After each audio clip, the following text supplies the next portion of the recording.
Bonjour à tous les amis, bienvenue sur CryptoFort, cette actualité crypto donc numéro 54. Aujourd'hui on parlera du VeChain, de VV Digital Collectibles, Ecomi et également de la crypto-monnaie OMI. Vous allez voir qu'il y a des nouveautés qui sont tombées cette semaine sur la crypto-monnaie OMI pour le coup.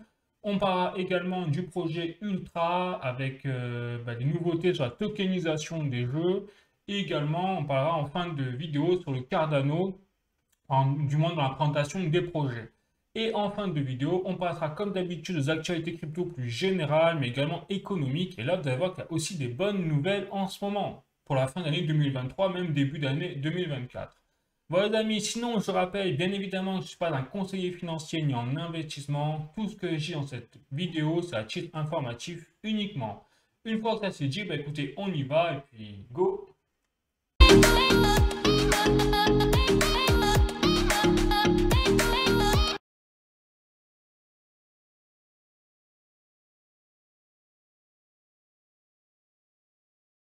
C'est parti les amis pour le VeChain, comme d'habitude en premier lieu. Donc là j'ai un tweet qui a été reposté, en fait, vous voyez, retweeté par la fondation VeChain en tant que telle. Pour ça que je vous en parle.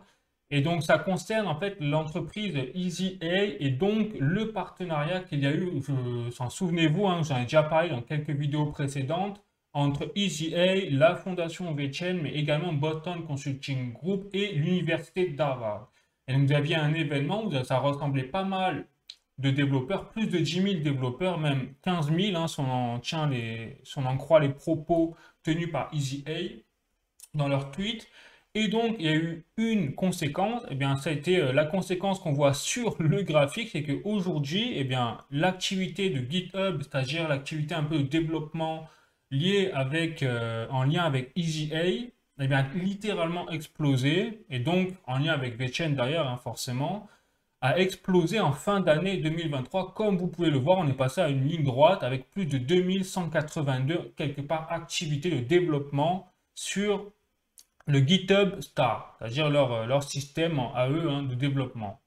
Donc là, on voit bien qu'il se passe quelque chose à travers le challenge qu'ils ont mis en place et les prix qu'ils ont décernés pour les meilleurs dApps. J'en ai déjà parlé, donc je ne vais pas revenir là-dessus. Eh bien, on voit qu'aujourd'hui, il y a quelque chose de périn qui s'intègre. Ce n'est pas un événement de challenge qui a eu lieu, un pic de développement, et puis après tout est retombé, badaboum. Non, là, ce n'est pas du tout le cas, puisqu'on voit que ça se maintient. Donc, il s'est passé quelque chose derrière pour retenir les talents, les compétences des développeurs. Voilà, première information, les amis, plutôt positive à ce niveau-là, parce que ça impacte forcément l'écosystème du VeChain.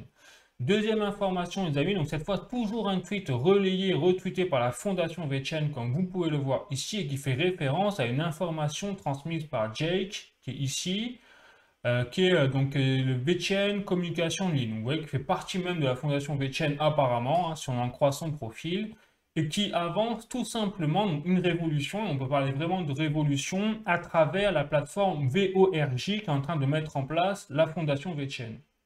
Je rappelle donc que la plateforme VORJ, sur le fond, c'est une plateforme qui va permettre à n'importe qui réellement, hein, de se passer des compétences d'un développeur quelque part et de ne pas avoir vraiment de besoin, de compétences liées au développement informatique, au programme informatique, au langage informatique, puisqu'il n'y aura pas besoin de coder sur cette plateforme-là pour créer des interfaces comme par exemple justement des smart contracts ou des marketplaces de NFT. Et notamment des marketplaces, comme il dit ici dans son tweet Jake, de marketplace as a service, donc M-A-S, pas comment dire, mass ou quelque chose comme ça.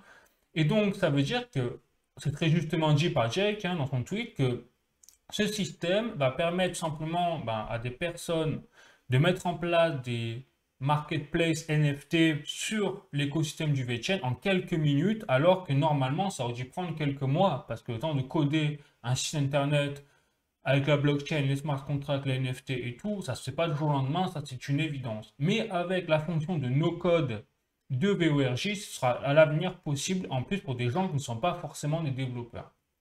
Voilà. Donc on peut s'attendre tout simplement qu'avec cette technologie qui va émerger et peut-être mise en place plutôt en 2024, eh bien qu'on ait une explosion même des marketplaces de NFT sur l'écosystème du VeChain. Tout simplement avec une explosion des NFT, hein, Fijito, mis à disposition sur l'écosystème du VeChain en parallèle. Voilà, donc ça c'est la deuxième information. Troisième information pour l'écosystème du VeChain, c'est également donc il commence à dévoiler tout simplement, vous voyez, donc là c'est directement un tweet de la fondation VeChain en tant que tel, et ils commencent à dévoiler un petit peu leur feuille de route de 2024, ils préparent.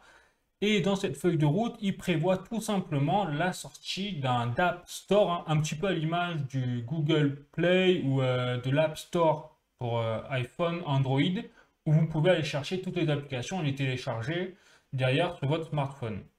Là, VeChain compte faire exactement la même chose, mais pour l'écosystème de la blockchain et surtout pour son écosystème à elle, à la fondation.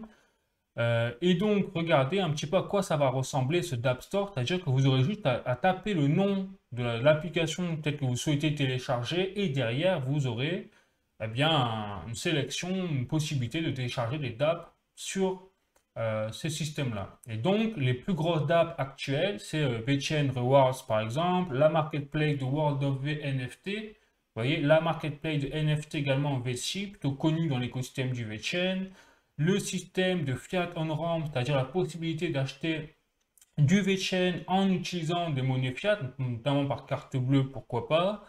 Et également la dApp qui permet de faire des exchanges au niveau, des échanges au niveau de conversion des tokens. Voilà, donc là déjà ce sera peut-être les principales dApps hein, les plus connues, les plus utilisées forcément. Mais derrière, surtout, ce qui va être intéressant, c'est peut-être qu'on va pouvoir accéder à travers ça justement aux dApps qui ont été développés par les développeurs lors des événements précédents, notamment les challenges des 60 jours du VeChain en partenariat avec EasyA notamment. Et vous avez eu 15 000 développeurs qui ont travaillé pour créer des dApps et gagner un prix, etc. Donc là, ils sont en train, on voit vraiment qu'il y a une convergence dans le fait que VeChain est en train vraiment, quelque part, de créer plus qu'un écosystème. Ils sont en train de créer vraiment un hub presque crypto qui mélange la technologie liée vraiment spécifique VeChain ainsi que toutes les compétences de développement, c'est-à-dire avec un hub crypto derrière avec des dApps spécifiques. Donc ça rappelle un petit peu le système Android Google Play ou alors l'App Store de iPhone, par exemple. Donc là, on est vraiment en train de se projeter dans quelque chose de cet ordre-là, vraiment avec VeChain. Voilà, c'est juste pour vous dire ça, les amis. Ensuite, j'ai encore une autre information sur VeChain à vous transmettre, également plutôt intéressante, hein, comme notamment, donc là c'est plus sur l'aspect marketing, mais c'est également très révélateur quand même sur la place qu'est en train d'occuper VeChain dans le monde actuel, du business, etc. Parce que là, justement, ils font tout simplement, ils sont en train de féliciter leurs partenaires, vous savez, A-World, et je vous rappelle que j'en ai parlé déjà il y a quelques semaines, que la Fondation VeChain a fait un partenariat avec simplement les Nations Unies, carrément, hein, à travers leur campagne Act Now, vous savez, sur le réchauffement climatique. Bon. Et donc, ben là, cette plateforme A-World, enfin cette application A-World plutôt, en partenariat avec VeChain, eh bien, a tout simplement été élue meilleure application de l'année 2023 par Google Play, justement. Vous voyez, donc Google Play, 7,5 millions de followers.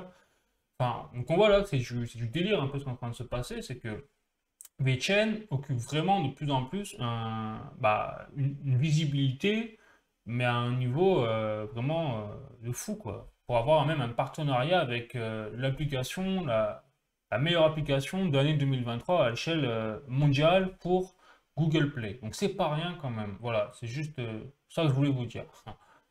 Ensuite, on va finir le VeChain en beauté, parce que, en fait, maintenant, je vais vous résumer un petit peu ce qui s'est passé à travers un graphique, en fait, sur ces derniers mois, dernières semaines pour le VeChain. Voilà. Donc là, vous voyez, je suis sur VeChain statistiques, donc source au niveau de la blockchain directement hein, pour l'écosystème du VeChain. Et regardez, on a tout simplement le nombre de comptes qui ont été ouverts sur la blockchain, donc VeChain Tor, du VeChain, depuis sa naissance, en fait, depuis sa création en 2017. Vous voyez. Et donc, on a pu voir, j'en ai déjà parlé plusieurs fois, j'en ai déjà montré, hein, mais on a pu voir que le moment où vraiment les adresses de VeChain ont explosé, ça a été lors du précédent bull run, hein, entre 2020 et 2021. Là où au moment où on a eu le pic des prix du Bitcoin et donc les pics de prix du VeChain en parallèle. Après, vous avez eu une augmentation plutôt constante, hein, on peut le voir. Et là, regardez, donc depuis en octobre 2023, on est passé de 2 188 000 à peu près adresses connues, hein, sur le VeChain à 2 514 000. Donc là, en l'espace de 2 mois, si je puis dire, le nombre d'adresses a littéralement décollé, explosé.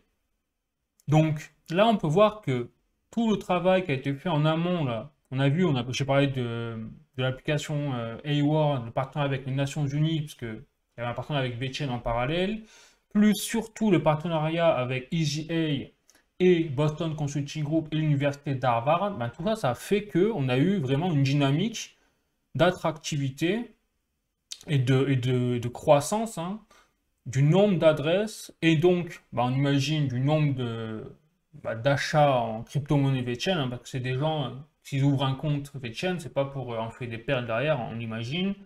Voilà. Donc là, on voit qu'il se passe quelque chose quand même sur le VeChain et que cette courbe-là rappelle très précisément, regardez, la courbe qu'il y avait en 2020-2021. Sauf qu'actuellement, nous ne sommes pas en bull run. C'est ça qui est vraiment notable en termes de comparaison, c'est que là, en 2020-2021, c'était plutôt explicable, cette augmentation, etc., parce qu'à l'époque, il y avait une énorme croissance des prix du VeChain, une énorme croissance des prix du Bitcoin, c'était le bull run, l'euphorie, bref, tout le tralala. Là, on est moins dans ce cas, c'est-à-dire nous ne sommes pas encore en phase bull run, on va dire, officielle. Nous avons, effectivement, il y a eu une augmentation des prix du Bitcoin récemment, un cycle pré-haussier peut-être, mais le halving n'ayant pas encore eu lieu, nous ne sommes pas encore en bull run. Ça, c'est quelque chose de notable. En tout cas, et donc, malgré ça, on a quand même une croissance dynamique. Donc là, ça veut dire que c'est pas l'euphorie forcément qui fait l'attractivité du VeChain, c'est l'activité et c'est tout simplement la popularité et surtout qu'est-ce que ça apporte le VeChain dans la vie de tous les jours pour les développeurs, les clients, les entreprises, etc. Donc là, on a peut-être la rançon de la gloire, hein, qui est en train d'arriver pour le VeChain. Tout simplement, les amis. Après, bien évidemment, toujours rester prudent, hein, sur ce genre de projet également, parce qu'on ne sait jamais comment ça peut tourner. Mais en tout cas, force est de constater, on ne peut pas le nier, que pour l'instant, les voyants sont vraiment dans le vert. Il faut le dire. Bon les amis, ce sera tout pour le VeChain pour aujourd'hui. Je vous invite à voir la vidéo que j'ai faite il y a quelques temps. Faut que je la mette à jour, c'est vrai, mais j'ai vraiment pas le temps en ce moment. Je suis désolé les amis, hein. Donc si vous voulez découvrir le projet, vous avez déjà des bonnes bases quand même expliquées dans cette vidéo. Et puis sinon, on va passer à la prochaine vidéo, prochain projet, pardon, hein, qui est VV Digital Collectibles. Donc on va commencer les amis par, comme d'habitude, vous savez, les drops de l'application VV qui ont lieu cette semaine ou qui ont lieu la semaine prochaine. Et donc là, vous avez simplement, hein, les comics. On va commencer par les bandes dessinées. Marvel, vous voyez, des Avengers de 2012, donc en première édition. Donc premier volume apparemment. Et c'est prévu donc le jeudi 14, c'est-à-dire aujourd'hui. Voilà pour les bandes dessinées qui sont sorties en drop cette semaine. Ensuite, vous avez très intéressant vous voyez un drop sur la saga James Bond, hein, 007, et cette fois c'est la série numéro 2, la deuxième saison. Il y a déjà eu effectivement un drop qui a eu lieu, je crois, l'année dernière. Et donc également, ce drop est prévu aujourd'hui, vous savez, le 14, c'est extrêmement frais. Et vous voyez, hein, c'est tout des NFT animés. Donc on voit qu'il y a de plus en plus quand même de NFT animés sur l'application VV.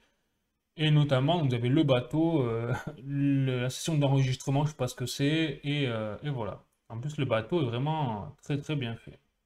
Bon, je continue les amis, et enfin, on a donc pour le samedi 16, donc d'ailleurs dans 2 jours, un drop sur les 100 ans apparemment de Wonder de Disney apparemment, donc la célébration, avec des NFT donc en couleur platine. Bon. Donc il y a déjà eu des drops, hein, effectivement, qui ont été faits en S1. Là, c'est vraiment le S2, donc la série 2, qui sort pour Walt Disney. Bon, voilà les amis, pour les drops un peu majeurs de cette semaine prévus pour l'application VV. Et sinon, on va passer vraiment au sérieux, c'est-à-dire, et ça fait longtemps en plus qu'on n'a pas abordé ce sujet-là, c'est tout ce qui est la crypto-monnaie OMI.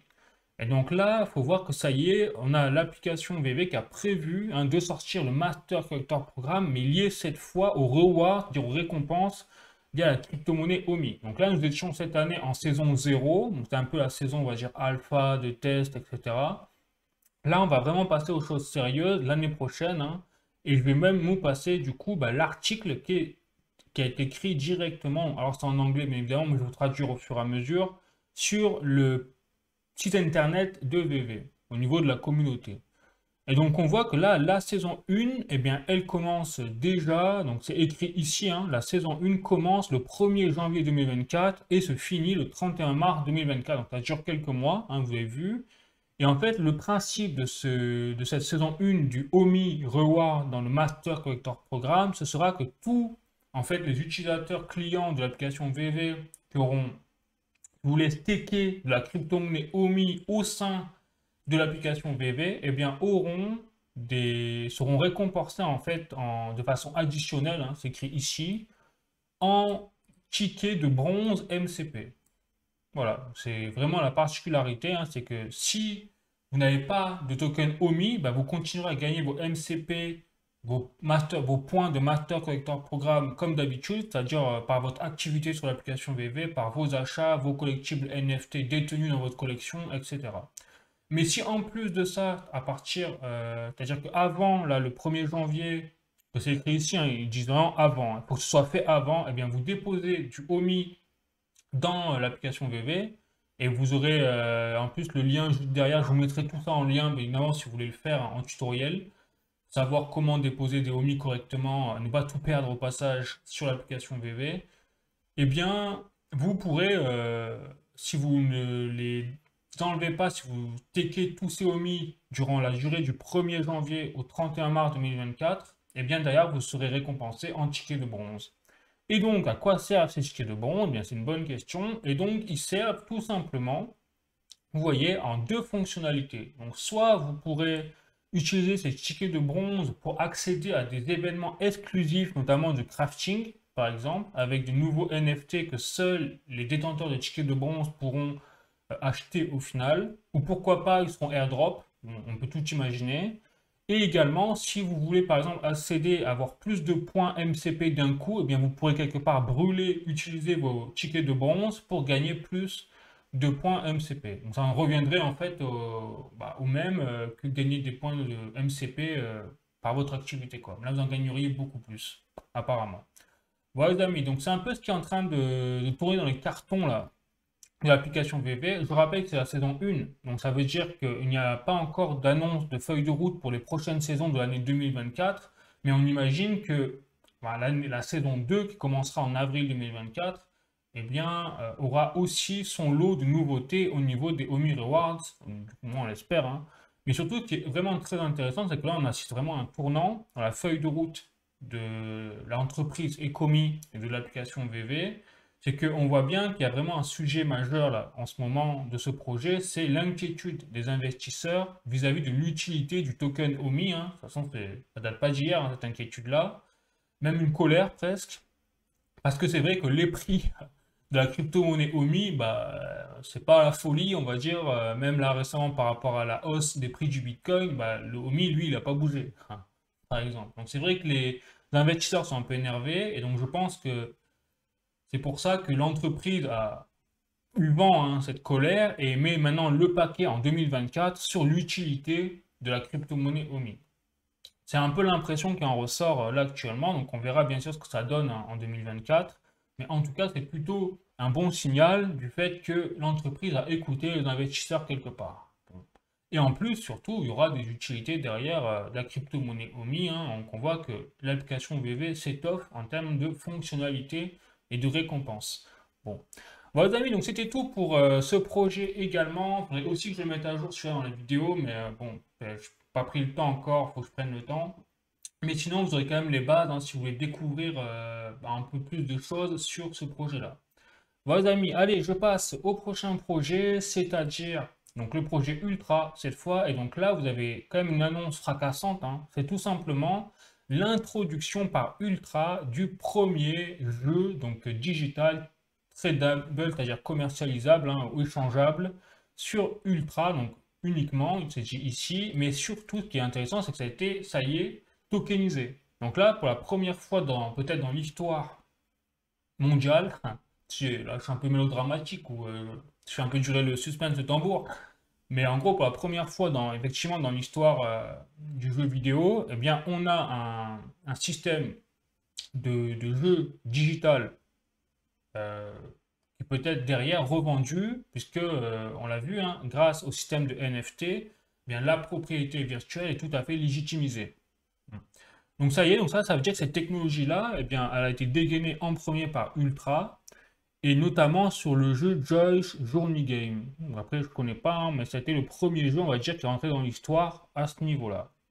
Et donc, pour être plus en détail, j'ai un autre tweet de Ultra, effectivement, qui annonce clairement, vous voyez, le premier jeu live bah, échangeable hein, derrière, c'est-à-dire qu'on peut acheter et puis vendre par la suite, mais tout cela en version numérique uniquement. Donc ça change un petit peu effectivement même des catalogues Steam où bah, tout est numérique, mais vous ne pourrez jamais le revendre. Et surtout, ce qui est enfin, c'est frappant quand même quand on voit ce genre de nouvelles qui arrivent de la part de ce projet-là, parce que récemment, il y a eu un catalogue, j'ai appris ça là, récemment, PlayStation aux États-Unis qui a été supprimé. Donc ça veut dire que vous avez des joueurs américains qui avaient acheté donc, un jeu numérique sur le Play Store au final de PlayStation.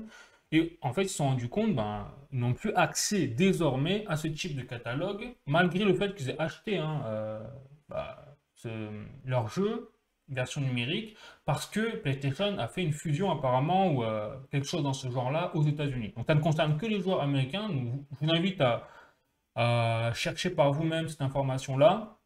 Mais je l'ai vu passer et là je me suis dit effectivement il y a un vrai problème en fait avec aujourd'hui le système classique des jeux dématérialisés, parce qu'en fait ils ne nous appartiennent même pas réellement. Demain la plateforme même elle coule, bah, ou elle change sa politique de confidentialité ou c'est CGU, CGV, ben, tous les joueurs l'ont sur le carreau quoi. En gros ils perdent tous leurs jeux. Donc quand vous avez peut-être deux trois jeux ça va, mais pour les joueurs qui en ont des centaines dans leur bibliothèque Steam ou quoi, bah là ça commence à poser problème. Donc, c'est vrai que là, on est dans une nouvelle ère, tout simplement, et que Ultra, bah, écoutez, pour l'instant, tout est dans le vert hein, sur le plan des jalons de la gestion de projet, puisqu'ils respectent effectivement ce qu'ils disent au final, ce qu'ils annoncent. Bon, les amis, donc pareil, hop, je vous invite à voir ma vidéo sur le projet Ultra si vous voulez en savoir plus. Et puis sinon, bah, écoutez, on va continuer sur le dernier projet pour aujourd'hui, c'est-à-dire Cardano. Et notamment, donc là, j'ai un tweet de la Fondation Cardano qui annonce tout simplement, qui introduit la technologie Cardano Ballot, qu'ils appellent ça comme ça, c'est-à-dire un nouveau système de gouvernance décentralisée, si je puis dire, au niveau des votes, puisque leur système permet tout simplement de donner, comme ils le disent ici, la voix de Cardano à la communauté de Cardano. Et en fait, c'est un nouveau système, si vous voulez, qui permet vraiment de compter de façon très précise et avec une énorme traçabilité, le système de vote. Voilà, donc ça révolutionne quelque part la gouvernance décentralisée au sein du système de Cardano et ça va totalement, en plus, dans l'ère Mithril qu'ont annoncé un développeur de la fondation Cardano pour 2024. Parce que l'ère Mithril, c'est tout un panel de fonctionnalités qui vient améliorer en fait la blockchain Cardano dans son ensemble. Et en plus, si j'en parle, c'est aussi un point intéressant, c'est que là, la Cardano Foundation annonce que cette innovation derrière le Cardano Ballot intègre également la tête Hydra, c'est-à-dire le protocole Hydra. Je rappelle que Hydra, c'est le projet, sous-projet, si je puis dire, au sein du projet Cardano, hein, qui vise à révolutionner les transactions par seconde au niveau de la blockchain. C'est-à-dire que là, on ne parle pas de quelques gains de transactions par seconde. Là, on parle de 1 million de transactions par seconde. Pour rappel, par exemple, Ethereum en a entre 100 000 et 160 000 transactions par seconde aujourd'hui. Avec le protocole Hydra, s'il est mis en place à terme en 2024 comme il faut, hein, bien évidemment, il faut que tout se passe bien, eh bien là, on parlera de 1 million de transactions par seconde. Donc, autant vous dire que là, la fondation de Cardano est vraiment dans les starting blocks pour révolutionner clairement hein, la blockchain Cardano vis-à-vis de toutes les autres blockchains à l'échelle mondiale. Voilà les amis, donc on voit bien que là, il y a des choses qui se passent, tout est en train de bouger. Donc après, je vous ferai un petit récap. Il y a des choses intéressantes dans les actualités crypto, où justement on voit qu'il se passe des choses, mais même dans l'écosystème crypto, dans l'industrie crypto de façon générale. Donc là, on voit qu'en fait, on est en train de, quels que soient les projets, d'améliorer la décentralisation, ou alors l'interopérabilité, ou alors la sécurité, la scalabilité, et surtout l'accessibilité facile de la part de nouveaux entrants, de débutants. Et donc, c'est en train de se passer sur chaque projet. On voit bien qu'il y a un effet de démocratisation des crypto-monnaies et que la tendance est plutôt à l'adoption plutôt qu'à l'abandon, hein, de ces projets-là.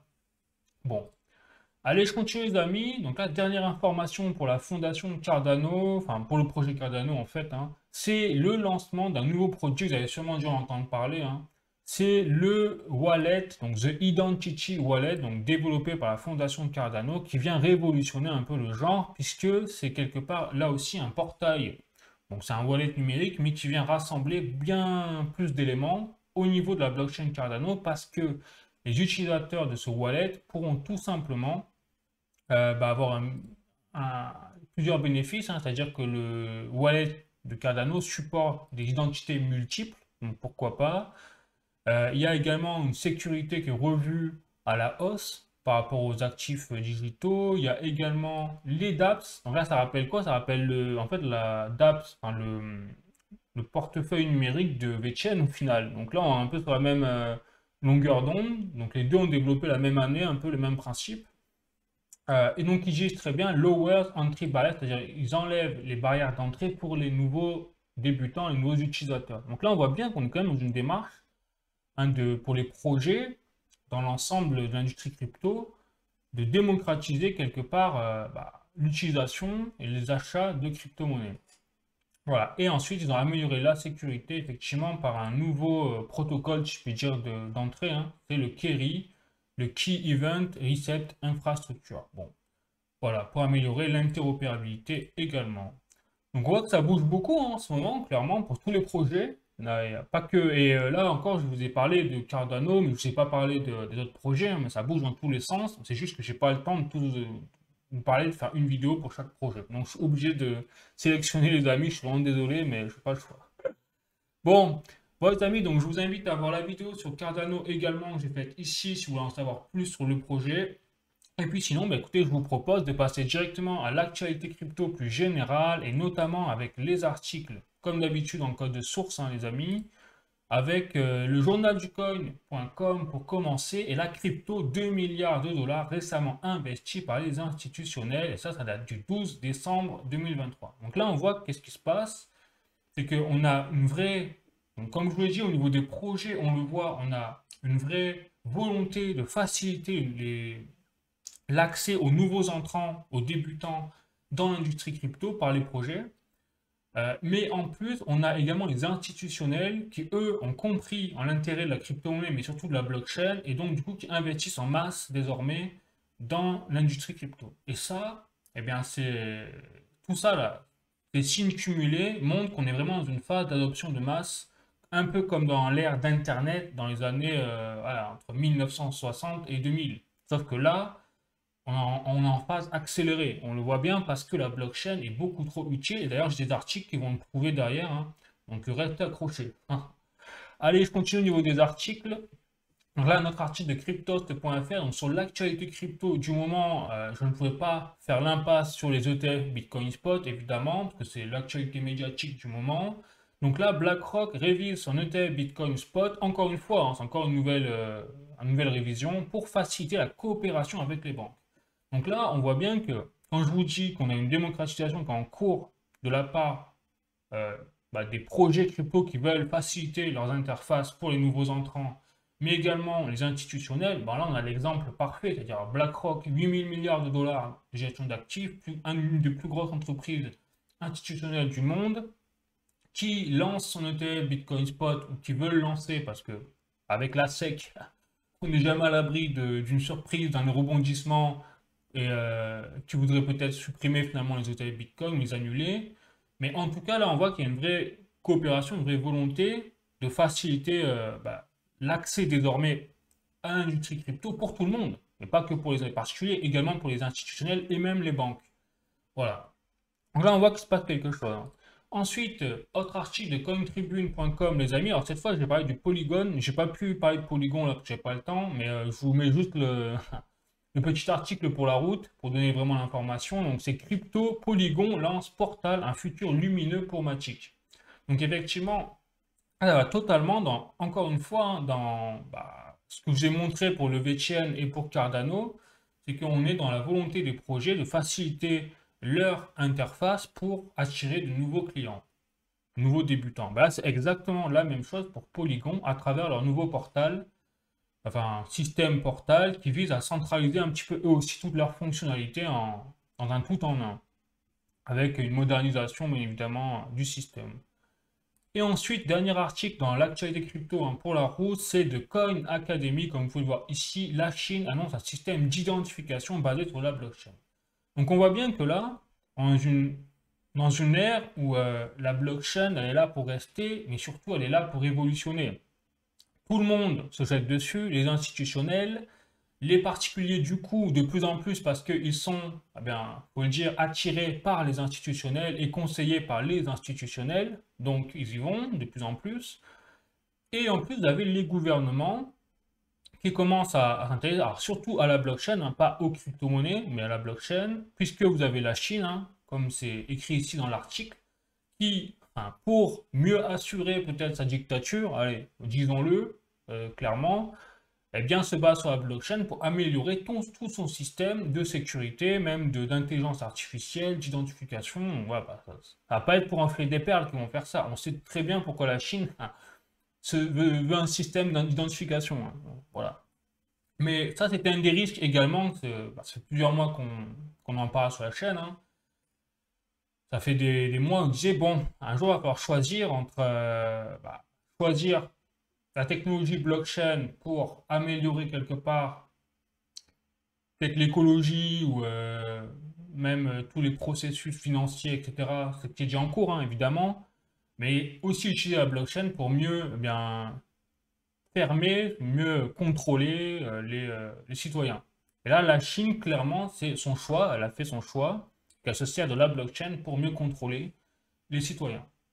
Donc c'est dommage d'en arriver là, mais on voit qu'il y a un double tranchant en fait, mais comme toutes les technologies, hein, bien évidemment. Mais la blockchain, pour le coup, son double tranchant, ben, il fait mal, hein, pour les régimes un peu comme la Chine, quoi. Voilà. Et pour vous dire que là aussi, au niveau des gouvernements, c'est pas étonnant que l'industrie crypto apporte beaucoup trop d'avantages pour ne pas sauter dans le train, entre guillemets. Voilà. Donc là, on a on a une vraie adoption des masques en cours, tout simplement, sur tous les niveaux en plus. Voilà, donc c'était tout les amis pour l'actualité crypto plus générale. Et maintenant, j'ai passé à quelques petits derniers articles pour la route sur l'actualité économique, hein. Comme d'habitude, vous connaissez la chanson désormais. Donc là, j'ai un article de latribune.com. Donc la Fed annonce la baisse des taux pour 2024, les marchés financiers explosent. Donc là, effectivement, la Fed, je rappelle, c'est la Banque centrale américaine, Réserve fédérale américaine. Et donc là, très bonne nouvelle, hein, ça veut dire que l'inflation en fait est en train de baisser aux États-Unis. Et on va parler de l'inflation également en Europe, qui est un peu dans la même tendance. Donc c'est une très bonne nouvelle. Et donc les marchés effectivement sont rassurés. On a une augmentation des prix, bon, ça plutôt cohérente et logique. Mais surtout, il y a déjà une anticipation en fait de ramener les taux, c'est-à-dire une baisse des taux pour 2024 à 4,6% donc aux États-Unis, ce qui est bien plus que ce qui était prévu à la base. Donc tout ça est en train de se tourner vers le positif, mais après, il faut se méfier les amis, et je vais montrer un peu pourquoi, hein, bien évidemment. Donc j'ai d'autres choses à vous montrer qui pourront vous intéresser, notamment donc là on a parlé de l'inflation aux États-Unis, maintenant je vais parler de l'inflation en France, notamment en Europe. Donc en novembre 2023, les prix à la consommation augmentent de 3,4% sur un an. Donc on voit bien que là, on est vraiment dans une tendance baissière sur les prix, enfin sur l'inflation. Voilà, donc ça veut dire que si on continue dans cette voie-là, en 2024, peut-être que effectivement, ce serait la très bonne nouvelle, hein, eh bien on peut revenir à la normale au niveau de l'inflation, c'est-à-dire proche des 2%, ou au moins entre les 2 et les 3%. Voilà. Et donc là, on voit que tout ça, ça a été porté, hein, on le voit, par la baisse des prix de l'énergie. Vous voyez, les prix de l'énergie sont passés de 18,4% en novembre 2022, ils sont passés à 5,2% en octobre 2023 et 3,1% en novembre 2023. On voit qu'il y a une vraie baisse des prix de l'énergie et donc c'est ça qui fait que ça fait baisser tout simplement l'inflation. Alors ça c'est une très bonne nouvelle, les amis. Alors après avoir, je vais vous montrer quand même pourquoi il ne faut pas se reposer sur ses lauriers. Donc là je l'ai pris également du pétrole. Je voulais voir un peu, on parle des prix de l'énergie, mais également prendre en compte les prix du pétrole. Et là, la bonne nouvelle également, le prix du pétrole, c'est que c'est en baisse. Mais c'est même étonnant, et on va analyser pourquoi. Mais c'est une très bonne nouvelle, hein, tant mieux, pour nous consommateurs, évidemment, à la pompe, mais à condition que les stations essence et tout jouent le jeu, ce qui n'est pas gagné encore. Donc ils préfèrent peut-être se gaver sur les marges plutôt que de faire baisser leur prix en dessous des 2 euros, quoi. Bon, mais en tout cas, on voit que là, on est bien loin du pic de septembre 2023, là, sur les derniers mois, où on était à peu près à 94 dollars le baril, contre aujourd'hui, donc 76 dollars. Donc là, on a une vraie baisse, et donc j'ai l'article de latribune.com qui vient justement expliquer, mais comment ça se fait qu'on a une baisse aussi drastique, là, en quelques mois, alors que pourtant, on a le conflit Israël-Hamas qui est revenu jeter de l'huile sur le feu, sur la scène géopolitique, avec tous les pays de l'OPEP au milieu, pays arabes notamment, producteurs de pétrole, exportateurs, qui ont envie de un peu, on se pose la question, hein, si vous voulez pas foutre le bazar au niveau des prix du pétrole. Et donc là, l'article de la Tribune qui explique tout simplement pourquoi en fait les prix baissent. Et donc il y a plusieurs raisons. Notamment la première raison, c'est les hivers doux. Mais bon, à la limite, ça, c'est va dire quelque chose quand même de, ça peut pas être que ça, c'est impossible. Donc ils expliquent qu'il y avait cet aspect-là. Donc du coup, il y a moins de consommation à l'échelle mondiale, mais également que comme la Chine est en train de subir un revers économique, eh bien, il y a une baisse de la production, de la consommation, et donc du besoin en pétrole. Mais en tout cas, mais après, il disait que c'était sur le court terme.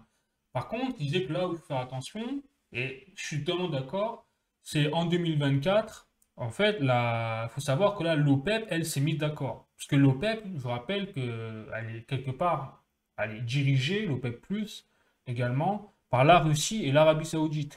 Ce sont les plus gros exportateurs et producteurs de pétrole à l'échelle mondiale.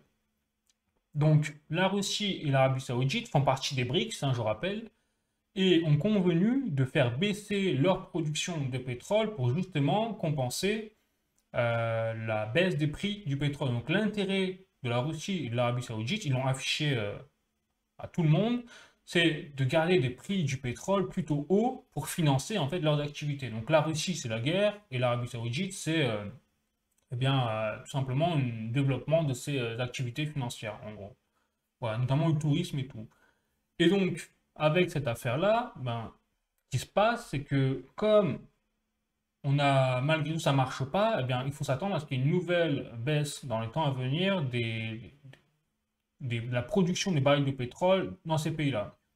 Et donc là, on estime déjà en décembre à une baisse de 1 million, environ entre 900 000 et 1 million de barils de pétrole produits par la Russie, l'Arabie Saoudite et tous les pays dans l'ensemble, hein, de l'OPEP. Donc ça veut dire que la baisse qu'on est en train de connaître, elle sera peut-être pas toujours effective en 2024. Vous savez, vous avez toujours un petit moment de flottement, hein, quand on prend une décision, ils le mettent en place et derrière vous avez toujours un délai d'attente. Voilà. Donc première chose. Ensuite, deuxième chose, il faut quand même se méfier dans le sens où on est toujours, c'est-à-dire que là, on va, ok, peut-être baisser les taux directeurs, notamment même aujourd'hui, hein. Après, c'est aujourd'hui, donc il ne faut pas faire le point parce qu'on aura la réponse sûrement ce soir, donc plus tardivement. Mais il y a également la Banque Centrale Européenne qui fait le point normalement sur si elle doit baisser les taux directeurs ou les garder, les maintenir. Donc, on verra. Mais là où il faut se méfier, c'est que si on baisse les taux directeurs, là l'inflation, on l'a bien compris, elle est en train de baisser, mais est-ce que ce sera toujours le cas si on commence à baisser les taux directeurs? Ça, c'est pas gagné non plus. Donc comme on a toujours une instabilité géopolitique, je pense qu'il faut rester prudent, surtout sur les marchés financiers, parce que tout peut aller très vite, en fait. Voilà. Ça, c'est vraiment la chose que, enfin, je vais vous dire vraiment, c'est une très bonne nouvelle là, ce qui est en train de se passer pour cette fin d'année pour Noël en fait. C'est un peu le cadeau de Noël là, avant l'heure, pour la fin d'année 2023. Mais 2024, ça ne veut pas dire que ça va aller mieux. Parce que c'est pas gagné encore. On ne connaît pas la tendance. Une fois qu'ils auront baissé, qu'ils ont commencé à baisser leur taux directeur dans les banques centrales à l'échelle mondiale et qu'on aura la réponse de l'inflation, si l'inflation continue de baisser, ce sera gagné. Par contre, si elle repart à la hausse, là, c'est qu'il y aura un vrai problème parce que ça veut dire qu'on sera obligé de rester à des paliers hauts sur les taux directeurs. Et ça pose un vrai problème, ça provoque les récessions derrière. Donc, il faut espérer vraiment que l'inflation ne reparte pas à la hausse une fois qu'ils ont baissé leur taux directeur. Et ça, on n'est pas sûr. Bon, les amis, bon, bah, écoutez, en tout cas, ce sera tout pour aujourd'hui, pour cette actualité crypto, donc numéro 54. N'hésitez pas à mettre un like si vous avez aimé la vidéo, si vous avez appris des choses. N'hésitez pas à mettre des commentaires pour me dire ce que vous en pensez. Même si vous n'êtes pas d'accord, évidemment, vous avez tout à fait le droit et même le devoir de le dire. Et sinon, bah, écoutez, je vous dis à la prochaine pour d'autres vidéos. Prenez soin de vous. La bise, ciao.